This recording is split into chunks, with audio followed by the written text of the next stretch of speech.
Hey there, hey there, hey there, hey there. This is Jimmy J. Jimmy J is in the building. Jimmy J is in the building. And guess what? You're live on the It Is What It Is show. And this is Jimmy J. I see we got some people out there in the audience. Y'all, it's a special day. No, not because it is what it is. Broadcasting the day is Johannes Jones, my only one and only Ace Boom Coon's 9th birthday. And I'm going to send a special shout out to him as we build up the audience.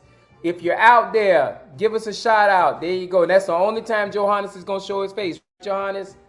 Right, yeah. Out there. If you're out there, please give me a shout out. Let me know who you are. Let me see who you are. Let me see who you are. While we're doing this, I'm going to go ahead and pull up my topics for today's show. We're only going to do 1 hour. This is the first broadcast before we start bringing on guests to talk to our special show. And guess what? That music in the background is not, I don't own the rights to it, and I'm getting ready to tell Alexa, off.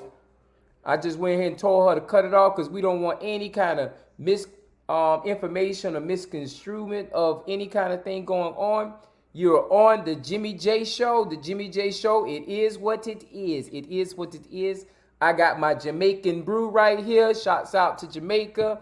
I got my Colorado hat, and my child's favorite team is the Marvels. And we are here live streaming to you on ATR's platform. And guess what? We got all this other juice right here. Boom. It is what it is. Y'all see it in the corner, the other corner right there. It is what it is. And don't get caught by the itis. This is the inaugural show. We want to get out there and have conversations with the community. We want to make sure we're talking to you. And it is what it is. I don't see any comments right now. So because I don't see any comments, we're going to get ready to start this show.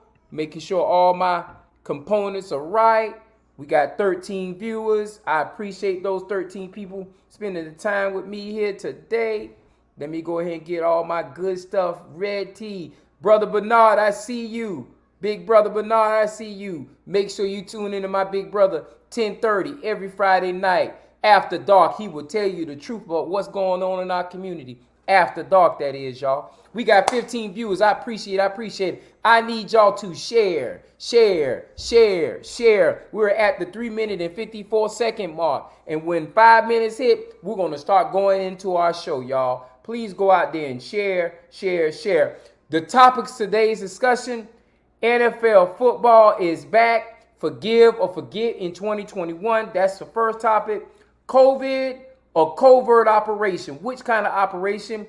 Why are you scared to get the shot? This third topic is the black vote. What about the black vote we need to be talking about in the black community? And the last topic is what is going on in the church, y'all? What is going on in the church, y'all? I need y'all to share. Melvis, I see you. Natavi, I see you. Let's share. We're 20 seconds away before we start kicking in the topics. And guess what? It is what it is, and don't get caught by that itis, y'all. Share. I thank you, Orlando. I saw you shared it. Appreciate that. All right, y'all. We are 5 seconds away. We are 5 seconds away from getting into the topic of discussion. We are 5 seconds away. 5, 4, 3, 2, 1. This is the podcast. It is what it is. And we're going to tell it like it is, y'all. The NFL, National Football League, kicked off yesterday. I'm not happy about what happened yesterday. Yesterday, my Dallas Cowboys lost by 2 points. I think we played very conservative football and everything under the sun. Everything under the sun as far as being conservative football. But what I'm going to talk about the NFL is this topic right here. In the NFL, just a few years ago in the NFL, we were discussing how black people and white people and Black Lives Matter and all those other things that mattered just a few years ago. We were having these discussions with the NFL. Now, I'll be truthful about it. I use the NFL as a platform to let my head rest and everything like that. So I look forward to Thursdays. I look forward to Saturdays. I look forward to Sundays. I look forward to Mondays where the NFL and even in the college football ranks, we are able to watch football. But guess what? A few years ago, we had this situation going on with Colin Kaepernick, and it still lingers on a few years later, where it was a lot of issues with regards to how black quarterbacks were treated versus white quarterbacks were treated. And guess what? We made a big, hearty discussion in reference to that piece right there. Well, let's fast forward. Let's fast forward. 3-4 years later, we through a year of COVID, the second year of COVID, we're in it right now. We're back in the stadiums. I was at James Raymond Stadium last night to watch my Cowboys. Yes, they lost. I know y'all want to talk about that, but yes, they lost to the Super Bowl champ Tampa Bay Buccaneers. But the one thing I wanted to discuss in that stadium was we had to be a full to capacity. So we have moved forward as far as being together as one in those kind of environments. Yes, I had my mask on. Yes, I protected myself. Yes, I did everything right to make sure that I was covered. However, moving forward, there was some key components I saw from that stadium perspective in the NFL. Number one, the Negro National Anthem was sung 10 minutes early before the program. Now, I don't know if they did it on the NFL channel or the TV, but we got to hear the performance of the Negro National Anthem in the stadium, number one. Number two, the national anthem was also performed, but it was performed by Michelle Williams and another guy, I can't think his name, but he played on the piano. But it seems to me that they're pushing the efforts to make sure that they're looking out to not get exclusive from dealing with African Americans. If you looked at the corner of the football field, it had the word racism. Last year, they were pushing the whole facts of having sneakers with all kind of topics and information on that. So it is what it is. Wants to bring up the conversation of, is the NFL moving toward being more inclusive because it understands 80% of its NFL players, 70% of his NFL players are minorities or African Americans?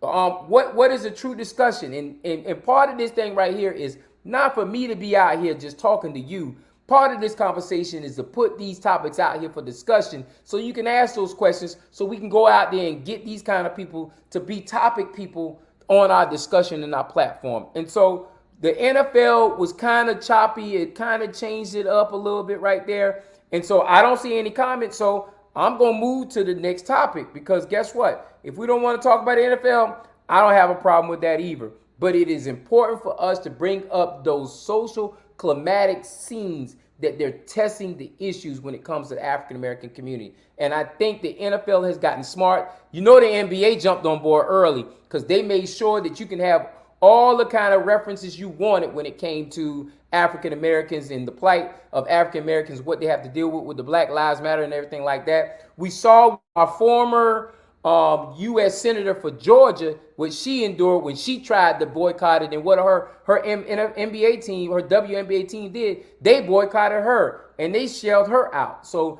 you know, the expression is starting to hit into the sports arena. And because of that, we're starting to see more growth. But I'm not going to be happy. I will say this before I go to the next topic.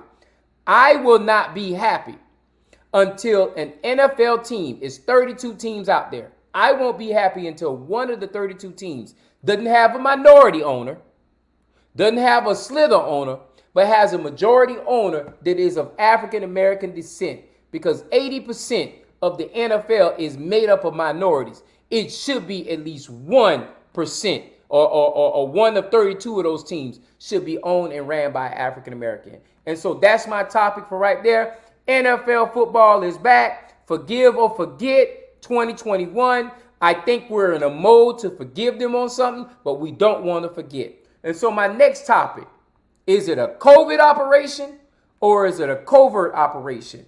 Why are you scared?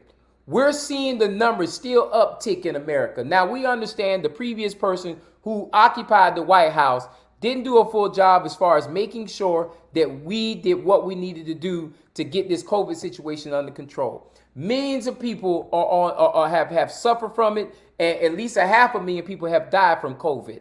We know this, you know this, and we all in America understand this.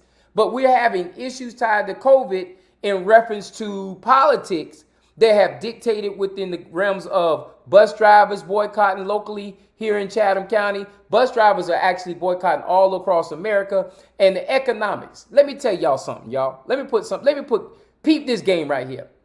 If it's been said to me that people are lazy, they don't want to go back to work. People are just are collecting paychecks because the government just giving them free money and everything like that. Let me tell y'all something. When I talk to these people in reference to these paychecks, and when I talk to these people who are soon to be lazy and everything like that, it has nothing to do with the little check they get from the government. It has everything to do with they're human just like everybody else, and they're scared just like everybody else. They see people dying in the workforce just like everybody else. But when you talk about the fact that you think that they're lazy because they don't want to work and everything like that, sure, I would be lazy too if I was scared for my life to have to deal with some kids I see we have to deal with. Especially some of these parents who are talking about my kid don't need to wear a mask because my kid don't need to wear a mask and all this other ridiculous stuff right here. First off, we need to take the politics out of this mask thing altogether. We need to tell the Congress people, the local elected people, we need to tell all those politicians, stay out of this thing right here. We need to encourage everybody, if you feel that you're more safe with a mask, get a mask. We need to tell people, if you feel more safe by getting the COVID shot, get the COVID shot. There are 3 shots out there available. If you feel sick, go to the hospital. Go to the doctor. Make sure you're taking care of yourself because this thing is contagious. It can become problematic. But once again, is it a COVID or is a covert operation? And the reason why I bring this up is because guess what? We have gotten so downtrodden in making this thing political. Now, it done got all the way up to the congressional seat. It's already been to the president's seat. We already hear about it in all our local elected seats. It has become a covert operation where it is Republicans versus Democrats. And just because it's a Republican agenda, the Democrats are on the green, and the Democrat agenda and the Republicans are on the green. We need to get past these political agreements and disagreements, and we need to see what the facts say. The facts say that we're safer wearing a mask. The facts say we are better when we are vaccinated. If those 2 facts are true, then take care of those 2 factors and live with them in your principles in your life. But what's happening now is we have been hijacked by politics. And what politics is saying, my child ain't wearing a mask because my child ain't wearing a mask because I'm a part of this party structure, or I'm wearing a mask because I'm a part of this. It shouldn't be about that. It should be about whatever Dr. Fauci says or whatever anybody who's out there who is from the health community and what they says is true. If you know anything about Dr. Fauci, I think Dr. Fauci is tied to the Republican Party at one point in time. If he's tied to the Republican Party, but he's telling you wear a mask, he's telling you get vaccinated, then it's not political to him. It's health to him. That's what he went to school for, to deal with the health structure of different things. And my thing is, if we have made this thing so political, then guess what? People just don't want to see and believe that there's actually an opportunity to make this thing better out there. And so because we made this apolitical, because we made this thing where it's not about people no more, I can't get mad at somebody who does not want to go to work. Because my thing is, just because you can afford to send your kids to private school, just because you can afford to make sure whenever you get sick, you can pay the doctor bill and everything like that, everybody in America don't have that. But my thing is this, and I'm going to talk to my Republican friends. If you talked about health care for all, if you talked about a better health care system, then guess what? We can talk about that conversation about everything else, why people aren't showing up to work and everything like that. But if I am an American in this country, if I am American in this country and I make $12 an hour doing whatever it is, $12,000 an hour, and I'm succumbed to dealing with people who are not wearing masks in public, dealing with people who have nasty behind attitudes, dealing with people who do not care about my presence other than me getting my meal or me getting my hotel bed made, I would sit my butt home too. Because you know what? It's unfair for you to not think about them as human. Because when it's all said and done, we are all humans in the spectrum. And so is this a covert operation or is it a COVID operation? We need to make sure, America, that we're having a bigger discussion about that piece right there. I don't know if the comments aren't working. I don't know if it's a flow stream. I don't know if I'm not talking loud enough, but I'm not seeing any comments in the section. This is what I need y'all to do. I need y'all to share, or this is going to be the shortest show in America. And I hate to disappoint those people who follow All Things Relevant, ATR, because guess what? It's about making sure we bring the message out to you. And so my second topic was COVID or covert. Why are we so scared? I hope to God that you understand those people aren't scared. They just want to live just like you do. And so my third topic, the black vote. I'm going to pause right there because I only see 22 people watching me right now. As I run my mouth, this is a very, very important topic. So I'm going to pause. I'm going to count to 5, and I'm going to ask y'all to go out there and share this message. It is what it is. Don't get caught by the itis, y'all. It is what it is. You know what? See, they didn't know I had this already in store. But when I say don't get caught by the itis, y'all see that right there? Y'all see what that there says? Don't get caught by the itis. Y'all read it for yourself. See, some of y'all done been caught by that itis. Some of y'all done been caught by the itis. I'm going to put it one more time because I only jumped up 3 places. I'm going to take my glasses off. Yeah, y'all heard me. Y'all, I'm going to take my glasses off. It says itis, forming names of inflammatory diseases.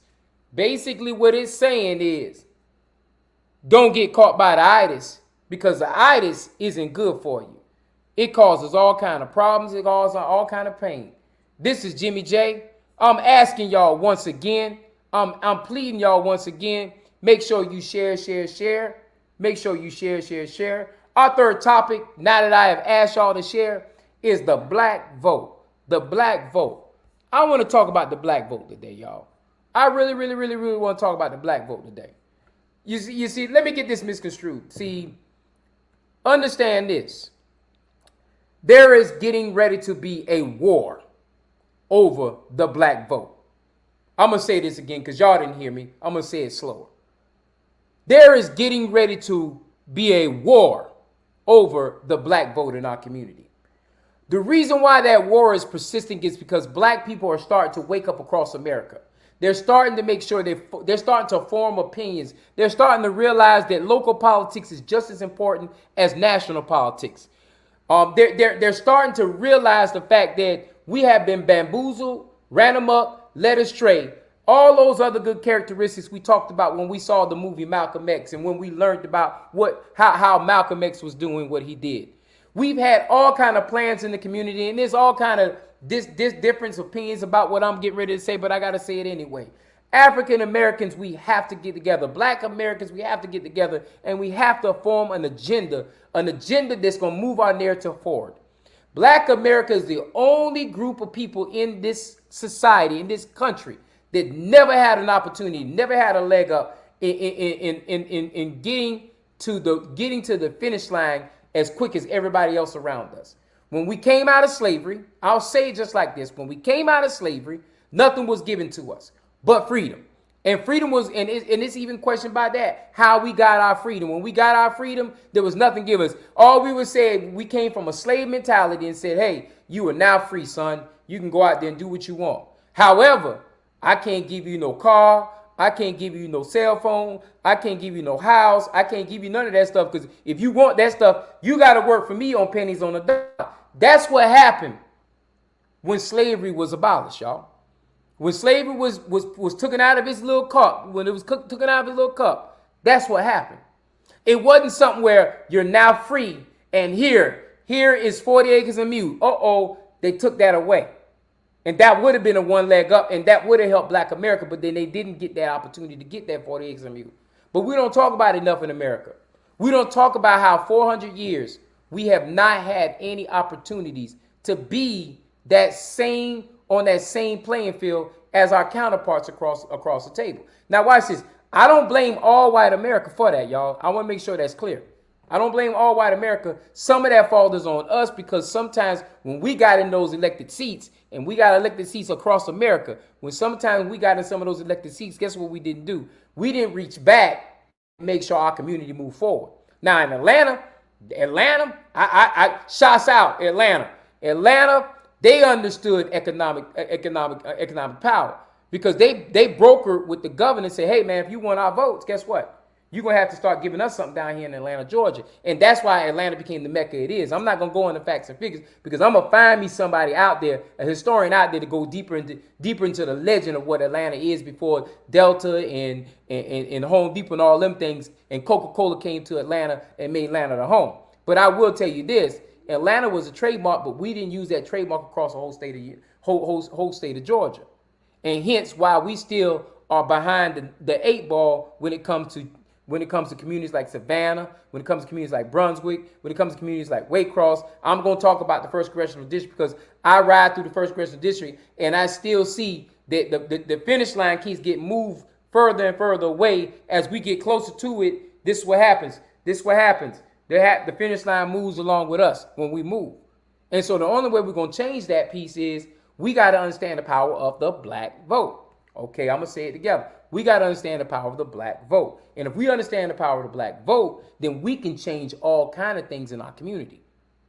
But guess what? We proceed to not understand the black vote and how we can use it as a black bloc.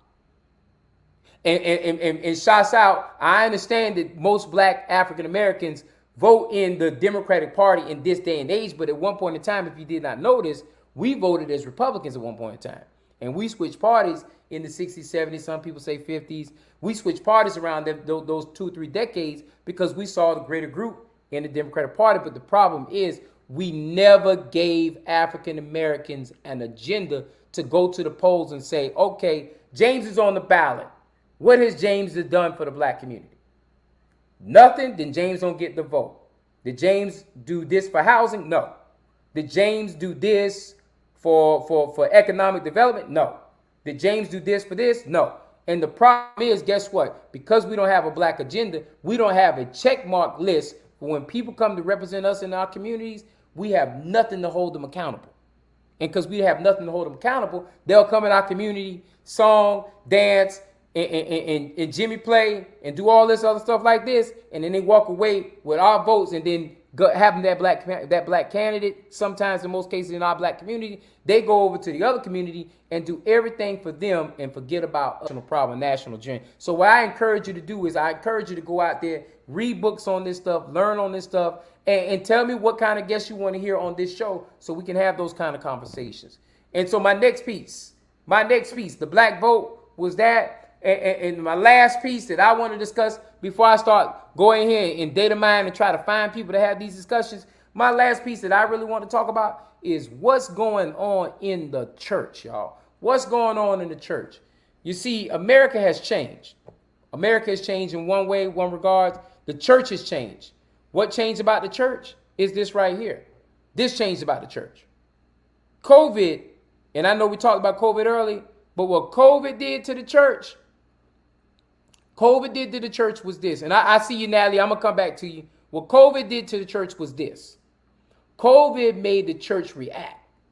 You see, if you biblical and if you tied to the Bible and everything, then you know you need to serve the present age. And what happened with COVID was COVID found out what churches were ready to serve the present age and what churches weren't ready to serve the present age. Now, this ain't nothing to do with God because God knows my heart.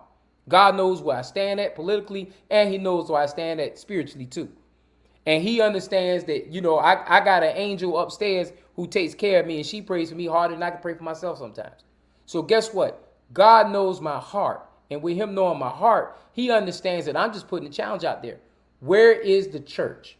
If you look at any mission tied to the church, it's supposed to talk about taking care of the poor. It's supposed to be about taking care of the downtrodden. It's supposed to not be about economics. It's supposed to be about uplifting young people in our community. Where is the church failing us at in the black community? It's failing us tremendously. I'm not sitting here to persecute every church because there are some churches out there doing the right thing, doing the right job. But there are a lot of churches out there that aren't doing the right thing and not doing the right job. And so what I ask and I encourage is, what can we do to hold these churches accountable? When are we going to wake up and say, hey, my pastor drives a beautiful car while my window don't go up on my car? When are we going to say, hey, pastor, I'm 4 months behind in rent, but he's living in a mansion? When are we going to start challenging the church to do what it's supposed to do? Or when are we going to walk away from the churches that ain't doing what they're supposed to do? A lot of us do it out of religion. Now, I'm going to drop something out there because y'all just said, well, isn't church and religion the same? No, religion just means doing something over and over and over and over again religiously. It has nothing to do with serving a God. Serving a God is something you do out of adornment or out of love for that Holy Spirit that you should be supporting. And so my thing is, when it comes to the church, you should also be dealing with an environment or edifice or whatever you want to call it that takes care of you. And if you really know about the church is right here in your heart. The church, that building is just a building where you worship together at. But if you really understood that, you would understand where I'm trying to go at. Because if we're not able to go in that building, but the church here is not working as a core of what's supposed to be doing, then guess what? We're failing to do what's right for our people. And so the question is, and I'm trying to read off my script, what is going on in the church? What is going on in the church? And yes, it should be about economics and stewardship, but it shouldn't be about adornment and worshiping the money that the stewardship does. That stewardship, as far as the economics concerned, should be serving the people and making sure it takes care of the problems in our community, not taking care of problems of the pastor. And in those situations I'm talking about ain't even problems of the pastor. Those are just situations tied to making sure we're doing right for our people. And there's too many people out there, yes, with that stewardship. Is that stewardship stepping forward? And I'm talking about what Natalie's saying. Is that stewardship stepping forward? Is that stewardship stepping forward? And this is my good friend Natalie, and I love her because she always comes from the other perspective because she wants to make sure I touch all subjects. But if that stewardship, the church is about economics as well as stewardship as a whole. And you're right, it is about economics, but the economics shouldn't be the focal part about it. It shouldn't be about prosperity, which is the code word that churches have been using for the time being. And so without me going back too deep into that conversation again, we need to make sure we're doing right in those church organizations and church homes. And so to go back to our previous conversation, we need to understand and demonstrate the power of our vote and our dollar. I agree with you wholeheartedly. We're off topic. We're off task. We done took care of the 4 topics I want to discuss, and we only 29 minutes in, so I got 31 minutes to ad-lib and play conversation with anybody who else had put in the chat line. You're absolutely right, Natalie. We need to understand and demonstrate the power of our vote. See, the thing about me, Natalie, is this. The thing about me is this, Natalie. With me, it's already institutionalized. Whether you black, white, Puerto Rican, Chinese, Asian, it don't matter. It's already institutionalized. You got one chance to fail me before I come back to you. See, I already have that built inside me. I don't care what you are, what color you are. If you fail me once, I'll come back, but I got to give you some time to get your stuff together and get it cleaned up. That's the problem with us. People will fail us, and guess what? We'll go right back, then coattail to that person and support them again, and they'll fail us again, and then support them again, and we'll fail them again. And then when we go into our own communities, we're unwilling to tell our brothers and sisters where their faults and issues are to make sure they can kind of fix those things and make it better for us to be able to be patrons to them. You know, sometimes we get scared that we don't want to have that conversation with that person. But the problem, and that's twofold, because a lot of times I've had conversations with businesses, and rather than accept the conversation, guess what they did? Who are you to tell me what's going on? My thing is this, and I'm talking to black businesses right now. Black businesses, first off, problem number one, there's no black business that can survive off black people. When you in business to get green dollars. That's it. That's it. When you talk about business, you're in it to build capital.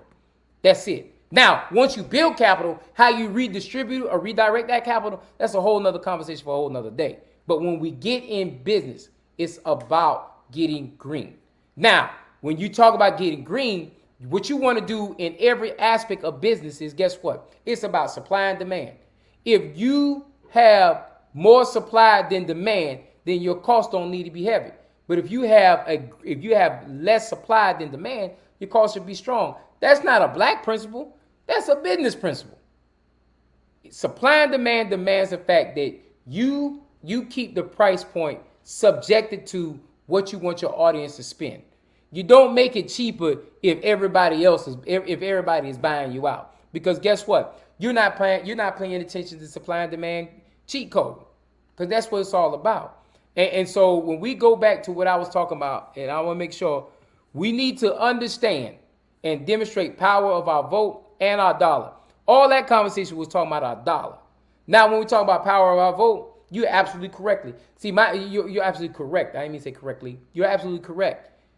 We don't exert the power of our vote, and that's why they take us for granted.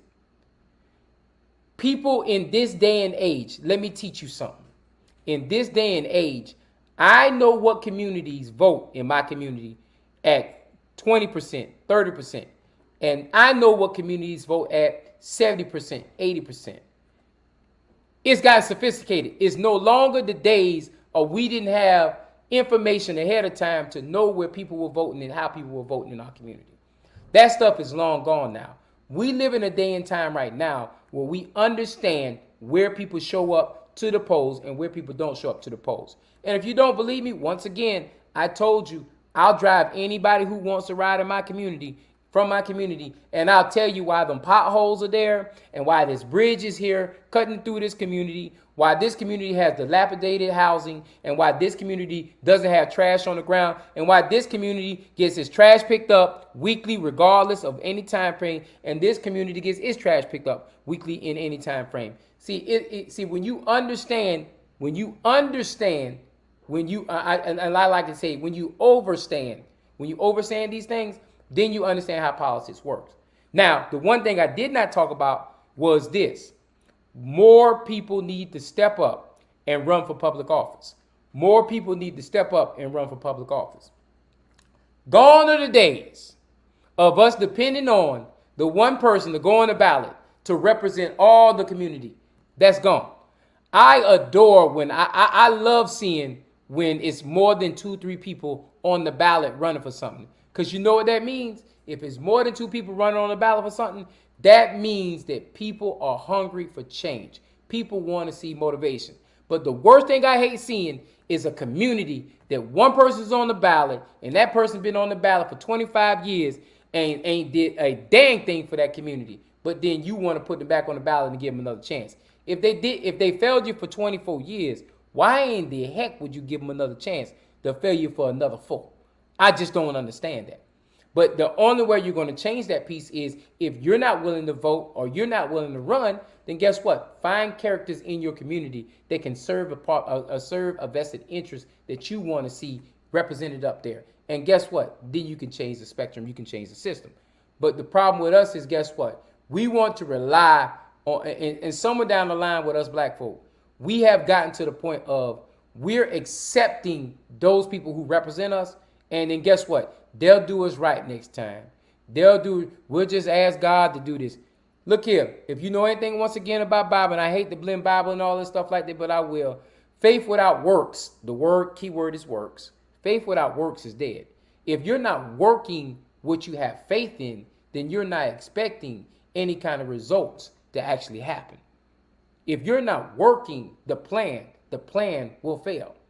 You have to understand what you want to do, what you want to see to come out in your community can only happen if you're working in your community to make it happen.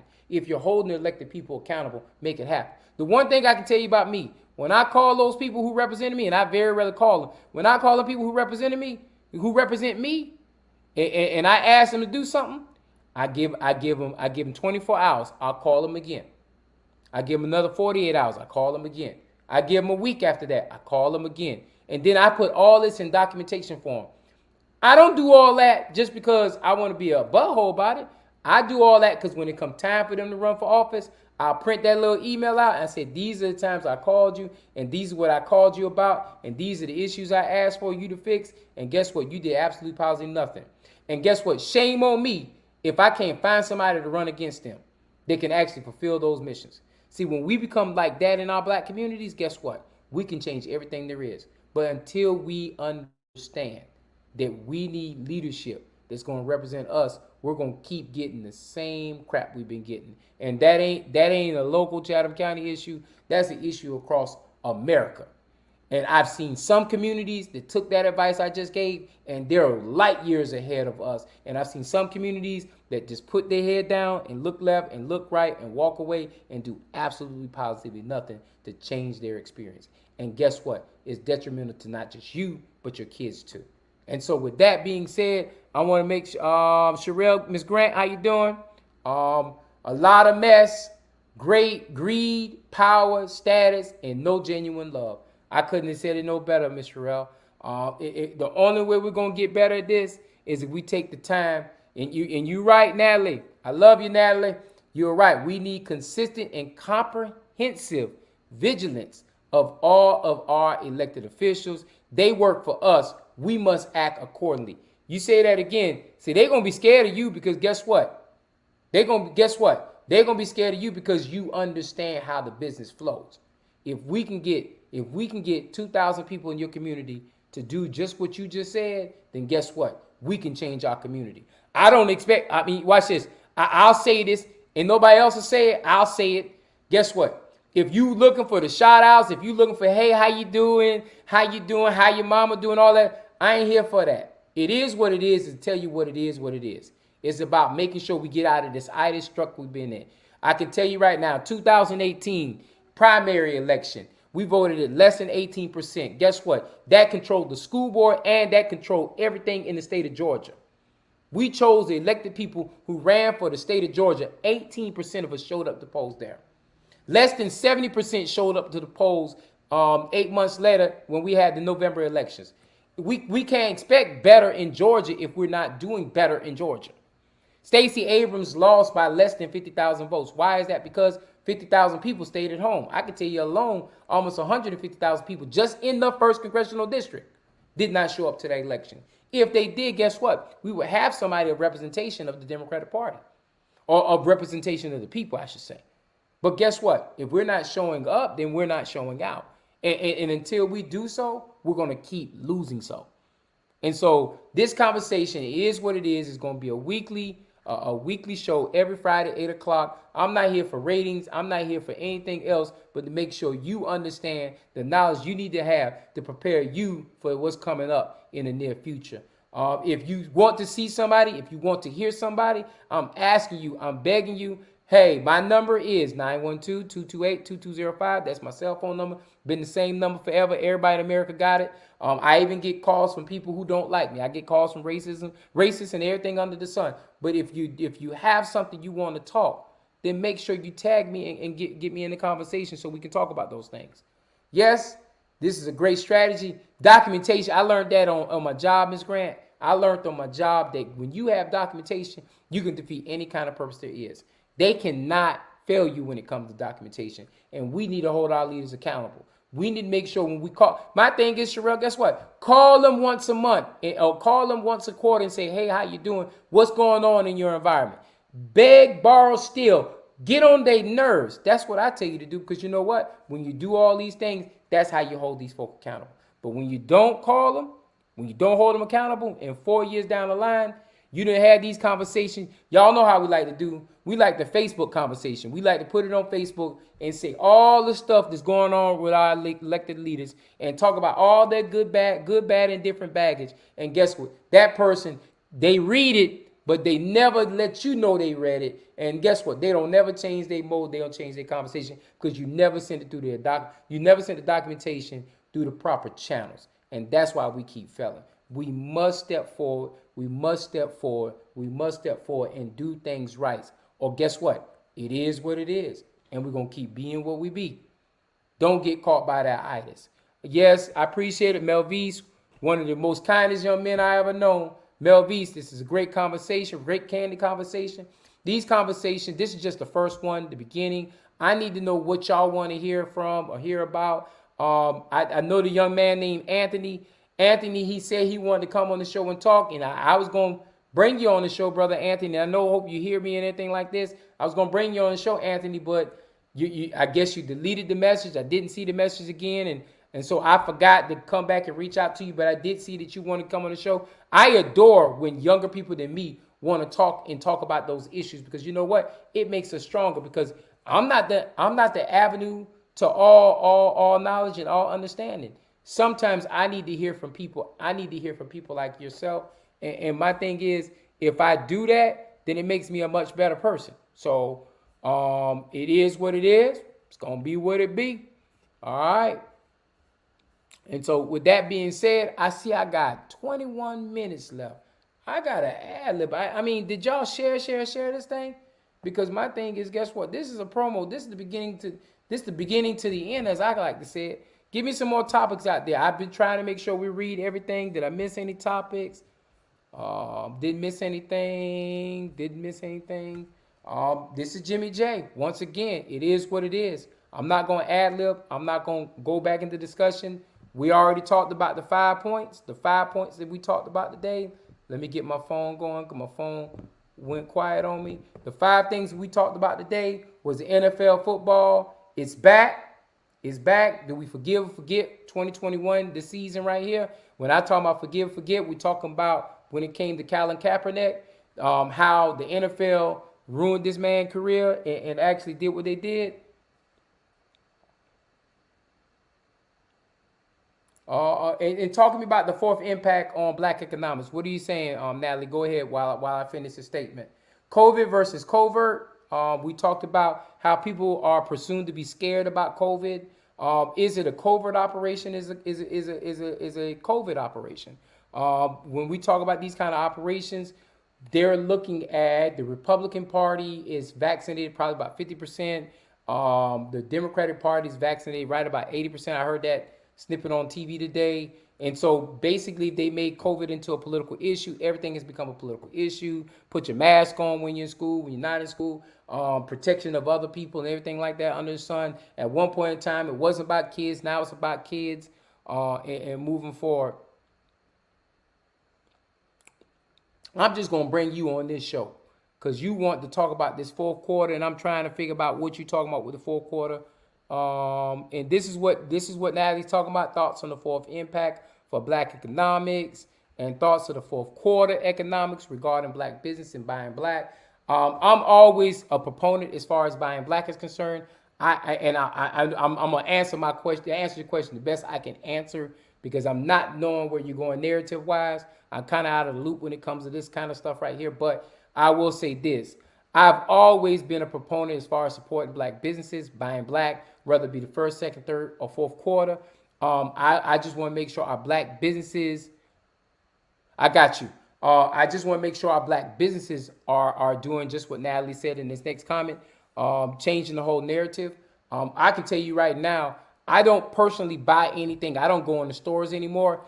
Probably 70-80% of the stuff my wife buys comes through an Amazon or through a UPS or a package coming to our house. So we don't have to leave the house. So what I encourage people to do, especially going to the holiday season, is making sure that we're tapped into being a part of Amazon Prime. We're tapped in being a part of UPS delivery and all those other kind of components because that's where I think shopping is going to go into the next market. I'm a strong proponent as far as making sure we're marketing ourselves in those nuances of platforms because that's the way we go. If it was left up to me, Facebook would have been gone a long time ago because you know what? I think we need to create what you call Black Book. Black Book is when we not the Black Book the gentlemen had when they were single, but the Black Book would be the book where black people were exchanging commerce amongst themselves and making sure we built our own network and our own tools for getting that piece going. Tell me Willie Shields. Tell me about Bayview and Clearview. Because like I said, I don't really go into discussion in reference to local issues unless you give me full preference of what I need to be discussing. And when we're looking at what about people getting put out of homes, that's a tough one there, Melvise. The problem with the people getting put out of homes is this, Melvise. The values of homes during this COVID period have skyrocketed, have gone up anywhere from 5 to 20% in monetary value. It's almost to the point it's more equitable for an owner who is leasing a property to take the loss on that lease and turn around and sell the property and make the dividends back on what they put somebody rather than putting somebody out. I think what we need to be doing is in our government structures, it goes back to government structures, we need to be making sure that there's a black agenda, a blueprint out there for what we need to fix in our community. But see, the problem is that thing right there, Malvise, is we don't want to go to the source of the problem. The source of the problem is having a black agenda. So therefore, we can make sure that problems of our black community are put in the hands of our elected leaders. Are the elected leaders stepping forward to take care of this piece right here is a big question. We could talk about reparations all day until we blue in the face, but until we have a plan of how those reparations will be used, then we're just talking. And like I said, shouts out to Shatili Johnson. She has been on top of that stuff when it comes to that piece right there. But what are we working toward to make that thing happen? When it comes to, all right, and this is what Willie is talking about. Willie Shields is saying they're making the residents move from there to build upscale homing. I mean, can they make residents who own those homes do that? Can we make residents who own those homes do that? That becomes the problem. That becomes the topic of discussion. I'm not insensitive to the point of them moving people, but a lot of times we have to understand home ownership versus paying somebody to live in a residence. And somewhere down the line, we lost touch of that. At one point in time, black people owned their communities. Black people controlled their narrative and everything like that. And so to get deep into that, Willie, that's something I will make sure I do some investigated information and noise on so we can make sure. But once again, y'all, I'm not here to talk because I hear other shows, other platforms talk about a lot of these issues. I'm not here to talk about just strictly issues locally. I want to make sure we're talking about issues globally. But Mr. Willie, I promise you, we will talk about this issue next week when we come on this show. That'll be at the top of my show. The insufficient funds. And I see, okay, the insufficient funds, the check must be cut. I'm not disagreeing once again, but who is leading the charge on this, Natavia? Who's leading the charge on it? What is it? And I will ask Ms. Lanier, who's leading the charge on this? You know what we do? We put out language, and all the language is great language. But where is the charge? I saw it, and I saw it with the weeping time. Since y'all want to keep it Savannah, I keep it Savannah. I saw the weeping time, and I mourned about the weeping time. But where was the outcry? Where were we tearing things down, trying to make sure this thing happened? I applaud that same group of people that kept pushing the narrative forward. But where was the community when it came to play? Where was the community when it came to play? Where are the letters? Where are all that stuff? And I'm not saying all that didn't get done on behalf of the leaders who were pushing the narrative. I'm saying where were the people to be behind them that were going to be most affected by that? Because guess what? We got to start standing forward for those things that we need to be standing forward for. And if you're not standing for something, you'll always fall for anything out there. And so if that's the subject we want to talk about, we'll talk about those two subjects. I'm building my subject platform up. National scale, on the national scale, who's leading the charge? Who's leading the charge, Natavia? I don't have no problem pushing the issue, but who's leading the charge nationally? Is anybody leading the charge nationally? What are we doing to change some of these people what are we doing to change some of these people in these positions that can change the stuff? And see, my thing when it comes to reparations, when it comes to all these things, we always talk about it on the national scene, but the national is like this. It's the pig. And I still have not to this day seen anybody swallow a whole pig whole. The best way to eat a pig is you cook it and you eat it piece at a time. And piece at a time is finding ways to create local policies that nick and curb against all these issues in our community. But that goes back to a black agenda. If we're not willing to put a black agenda together, then guess what? We'll keep losing. And you're right. We have to push this local. I want to see it national, but if you look at the voting rights, are we going to get the voting rights? I'm scared we're not going to get these things, but guess what? Because we keep depending on everything federal. When we can't even, it's an old song that says, sweep around your own backyard, you sweep around your own backyard before you sweep around mine. We have to take care of things locally before we get into the thing. And Natalie, I'm not going to agree or disagree with the Chiefs. I just ain't. You say it's too many Chiefs. I see it's not enough Chiefs out there that can make the reparations happen. So Maybe that's a conversation discussion. I might just bring you and Mr. Willie Shields on the show next week just so we can have these discussions locally. Since we want to talk local, I ain't got no problem getting into that. But then if that's the case where we need to be at, that's where we need to be at. John McMaster's, the Arena and Canal District have caused housing disruptions. I knew about this years ago when in 2017 I had mentioned that, but guess what? It's an issue tied to the city of Savannah.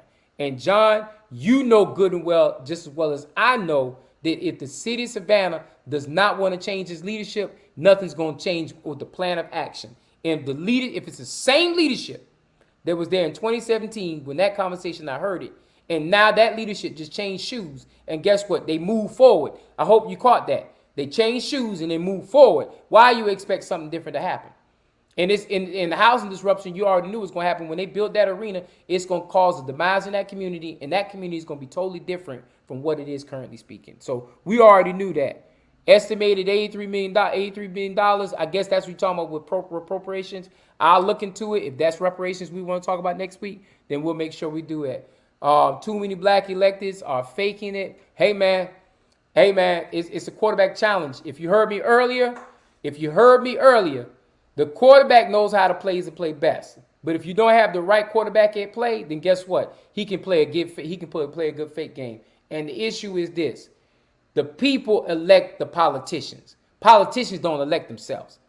Every now and then you'll get a person appointed into position. But 99.9% of the politicians who are in position are elected. And guess what? I can go back and show you in most of these election cycles, no more than 30% of the voting population is showing up. So I understand we can say too many black people are faking it, but guess what? While they're faking it, they making it because guess what? We're not making it to the polls. So if you want to change that narrative, convince black people to show up to the polls. All right. Sweep around your own front door before you sweep around mine. I can always trust Orlando Scott to make sure he take care of his little brother, to make sure I get those puns right. And thank you, Julius. This is just the first of many conversations. We're at the 53.43 mark. I appreciate y'all taking the time to tune in. I asked y'all to double down on this discussion. I asked you to go out there and tap 2 or 3 of your friends. We are not playing with these issues. It is what it is, and we're going to talk about the subject we need to talk about. I'm telling y'all now, y'all can be mad at me later. I'm not going to get too deep in the weeds of local politics, not because I'm scared to talk about it, but because we need to talk about national trends. And then if you're willing to take those national trends that are failing us and break it down to local politics, I have no problem. Any real difference between Eddie and Van? Yes. One's black, one's white. No, I mean that you asked for a difference, I'm giving you a difference. I'm not going to go into that discussion right there. And time to name names. Linda Wilder Bryant, Dietrich Leggett, there you go. Like I said before, I'm not going to go into local politics too deep, but I will share all these comments because they are comical. And my thing is, if you want to name names, you can name names. But however, people went to the polls and elected these people in office. And if nobody ran against them, who are you really blaming? All right. The last comment I got, Natalie. Natalie, what you got for me? All right. Eddie probably wouldn't have sold the Weeping Time.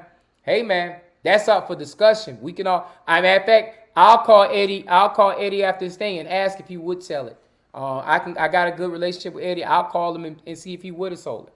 All right. I done went through all the comments. We are 4 minutes before we need to close the show out. I see y'all are locally driven. I love the fact that y'all are locally driven.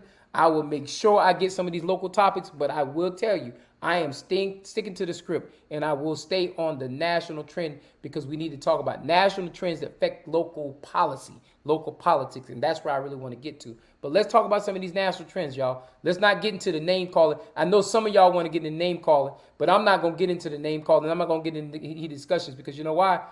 We put these people in office. And what I'm starting to see is this. I'm going to say right, we be and complain. The BITC, we do that and complain all the time. But when it comes time for these people to run for office again, guess what? They run unopposed. They run without any opposition, and they come to you and say, hey, I'm sorry for not doing what I was supposed to do the last 4 years, but I promise Boy Scouts honor. You know, that's the Vulcan honor. Boy Scouts honor. I will do better in this go round to make sure I do better for you. Look here, man. I ain't here to call names out because you know what? I don't live in none of those communities. I live in a different community with a different set of issues. I have my own set of issues. But because we have this platform to discuss the issues that affect you, I'm here to listen to what you got to say. But if you're not going to come with a solution and you're just going to come out and bash people and name people out there like that, then you're on the wrong show because that's not what I'm going to do. Will I talk about their bad policies? Yes, I'll talk about their bad policies. Will I talk about their bad character? Yes, I'll talk about their bad character. If they dog out or talk bad about a constituent, I'll call that out to their face. But I'm not going to do all this name calling unless we're willing to talk about the politics that got them in office. Because guess what? That's what it's all about. If we're not willing to talk up and bring the discussion of how they got in office, don't come to me with the problems that be as far as how to get them out of office. Because guess what? We're just whistling Dixie if nobody is willing to step up and run against these people. And I'm there. I'm done. I done answered all the questions. I done put all the promotions. 83 children. And right, you right. I was going to ask you. I was going to ask you, Natavia. I didn't think it was 83 billion. It's 83 trillion. And I believe that's close to the number. But once again, I'll do my research on that. Mr. Shield, Willie Shields, I'll get back with you on that. I have a conversation with Bonetta in reference to what's going on in that community right there. Being honest with you, I'm a straight up honest dude. I don't know what's going on in that community. I did see it come across my screen a couple of times on Facebook. But I have been in and out of town, and I got my own personal stuff that I've been dealing with. So I don't follow the local trend as well as I follow the national trends on stuff. And Natalie, you hit it on the head. I'm going to bring it to you. All right. You rock boots, huh? Well, you rock boots. Let's go national. Trump, Candace on, Biden, Obama, Warnock. Let's go. Yes, we're not going to be able to do it today because you came too late with that. But if you want to talk about national trends, Trump is going to jail. Candace is crazy out of her mind. Biden needs to step up and keep doing what he's doing. Obama, keep writing those books. Warnock, what I need from you, Warnock, is come to the black community, find out what we need to have in our communities. And I answered all of them in the quick 35 seconds I had to give all that. But Natalie, I will make sure that we bring all that conversation. Please remind me next week to tune in and talk about that piece right there. With that being said, I hope the first airing of our show went well. I'm here to talk about national trend issues that we can bring down and make it into local conversations. If you're not willing to start talking about policy, if you're not willing to start talking about bringing together and working through those people and replacing those bad politicians, then I'm not willing to bring any kind of conversation. I'm not willing to do anything with you or for you because you got too much anger in your heart. And the only way we're going to fix these problems is we start holding people accountable, be transparent, and do what's right for our people. With that being said, it is what it is. And I just wanted to thank everybody for tuning in for the first show. And we're going to be out. Sayonara. Peace.